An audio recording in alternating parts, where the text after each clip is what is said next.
Chers amis, bonsoir. Le 21 décembre 2019, s'est effectué un changement à la tête du HCBE section Russie, devenu depuis un moment HCB Russie.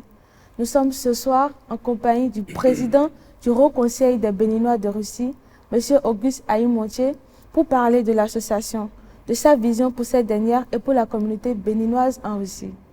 M. Auguste Aïmontier, bonsoir et merci d'être avec nous. Bonsoir.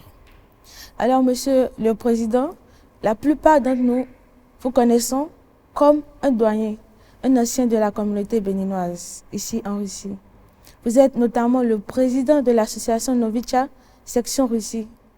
Hormis ces détails, dites-nous s'il vous plaît, qui est Monsieur Auguste Aïmontier? Bon, écoutez, Auguste Aïmontier, tout d'abord, je suis béninois, c'est très important. J'ai 55 ans, je suis marié et père d'un enfant. Ça fait bientôt 35 ans que je vis à Moscou, en Russie. Je suis opérateur économique et passionné de tout ce qui est coopération socio-économique, culturelle, commerciale entre le Bénin et la Russie. À vous entendre parler, vous devez être une personne très occupée. Certainement, oui. Sans vouloir paraître indiscrète, pouvez-vous nous dire pourquoi et qu'est-ce qui vous a motivé à prendre les rênes du Haut Conseil des Béninois de Russie? Bon, écoutez, il faut dire que je suis trop passionné de comment se porte la diaspora béninoise ici en Russie. J'aime beaucoup m'intéresser à tout ce qui concerne la diaspora, ça c'est de deux. Et de trois, donc, j'ai été contacté par certains de nos anciens ici, certains de nos aînés, et aussi certains de nos jeunes qui m'ont proposé donc de prendre la tête, comme on le dit, de l'institution ici. Je pense que c'est un signe surtout de confiance, de considération et d'honneur. Et je me suis dit, bon écoutez, si c'est pas moi, si c'est pas une autre personne, c'est qui alors? Donc il faut servir son pays, il faut servir sa communauté. Et j'ai donné mon accord, voilà. Certains parmi celles et ceux qui nous suivent actuellement entendent parler de l'association pour la première fois. Pouvez-vous, s'il vous plaît, les éclairer un peu plus? Bon, écoutez, le Haut Conseil des Béninois de la Russie, je dirais, c'est une section du Haut Conseil des Béninois du monde. Donc, c'est cette institution fêtière qui traite des affaires, qui traite de tout ce qui concerne la diaspora béninoise dans le monde entier. Alors, nous sommes une section, ACBRU, nous sommes une section donc du Haut Conseil des Béninois du monde. Alors, nous avons nos statuts, nous avons notre règlement intérieur et nous avons des objectifs.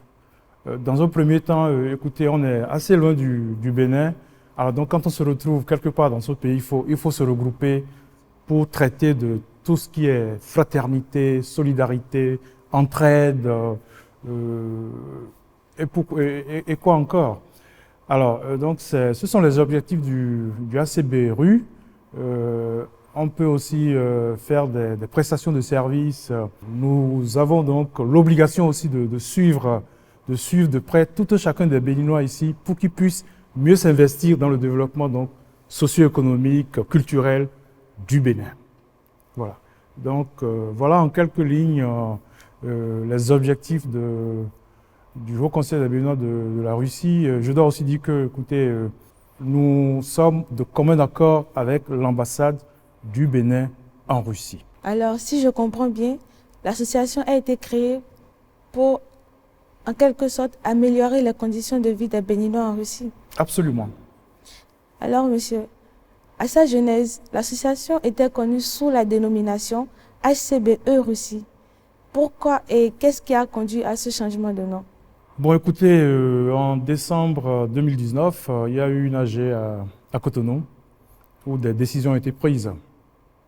C'est ainsi que la décision a été, bon, comme je le disais tout à l'heure, prise pour que chaque section dans chaque pays donc, puisse changer un tout petit peu d'appellation.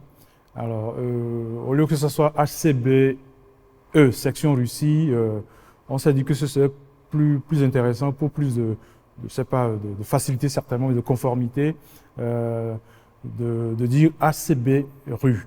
Voilà. Par exemple, en allemand, on dit ACBA. Voilà, pour conformité, souveraineté, pour peut-être plus d'autonomie, hein, on s'est dit qu'il fallait donc un peu changer l'appellation. Voilà. Donc, l'appellation a été changée pour des raisons de conformité. Oui, certainement, oui.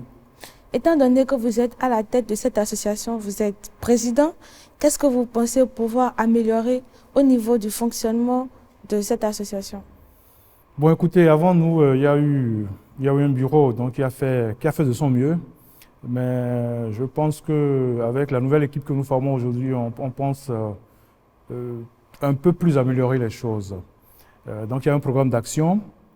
C'est surtout de mieux faire connaître le Bénin à la Russie, hein, c'est très important, et aussi de faire connaître la Russie au Bénin.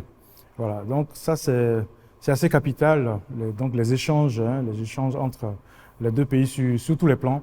Voilà, bon, je pense qu'il faut aussi faire le déplacement vers tout un chacun des Béninois dans la mesure du possible, aller dans les villes, échanger avec eux, leur faire connaître ce que c'est que le Haut Conseil des Béninois de la Russie, essayer de trouver donc des portes de sortie pour résoudre des problèmes concrets au niveau de chacun des Béninois dans le besoin.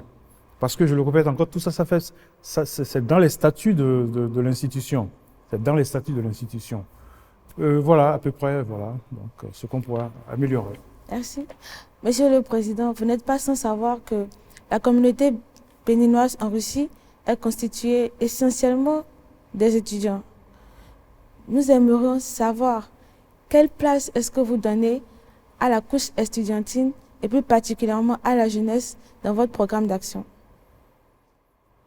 Bon, écoutez, je dois dire que ici, la communauté est composée et des anciens, je veux parler des aînés, des sages qui sont installés, très bien installés d'ailleurs, qui vivent bien, voilà.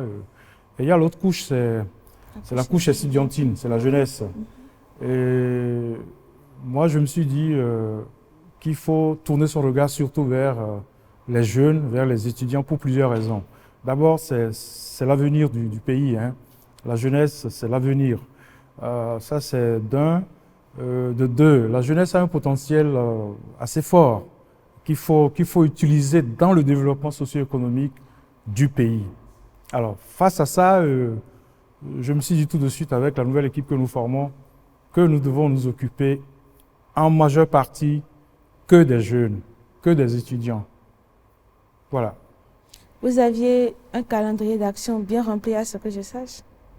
Oui, certainement. Oui. Oui. Et parlant de ce calendrier d'action, c'est un fait que le contexte épidémiologique du Covid-19 n'a favorisé en rien la réalisation des actions et des événements qui étaient prévus. Mais est-ce que nous pouvons avoir une idée du programme initial que vous avez fait? Bon, écoutez, quand on a pris donc les rênes de l'institution, tout de suite il y a eu un programme d'action. Donc en quelques lignes, hein, c'est l'organisation donc des activités culturelles et sportives, d'accord? Ça c'est d'un. De deux, c'est la caisse de solidarité, parce que je le répète encore, sans argent, on ne peut pas faire grand-chose.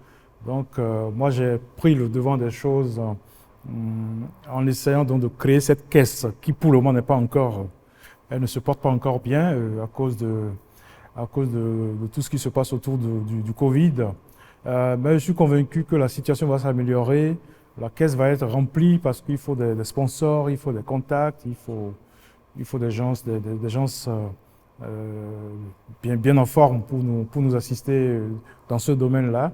À part ça, donc, on a prévu aussi des forats. Bon, ça fait partie de la rubrique culturelle, d'accord. Bon, on a pensé aussi au concours Miss Bénin, voilà. Et puis, bon, surtout, je le répète encore, il faut aller vers nos frères étudiants dans chaque ville pour échanger avec eux. Voilà à peu près donc le contenu donc du programme d'action. On se rend compte que votre calendrier était bien rempli.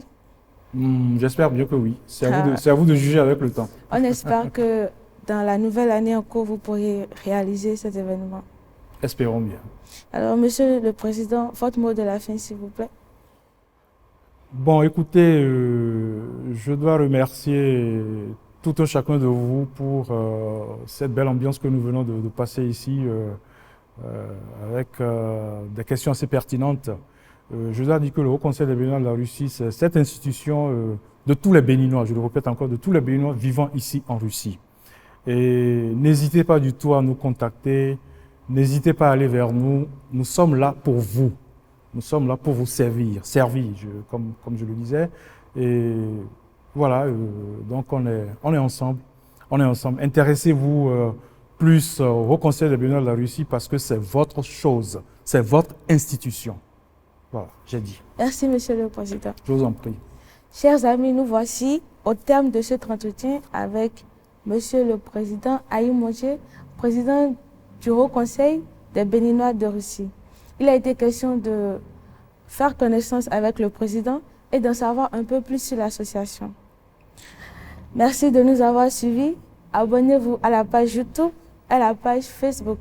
N'oubliez pas aussi de rejoindre le canal Telegram de l'association afin d'être au parfum de toutes les informations liées aux actions du bureau et à toutes les informations aussi relatives à la communauté béninoise en Russie. Merci et à très bientôt.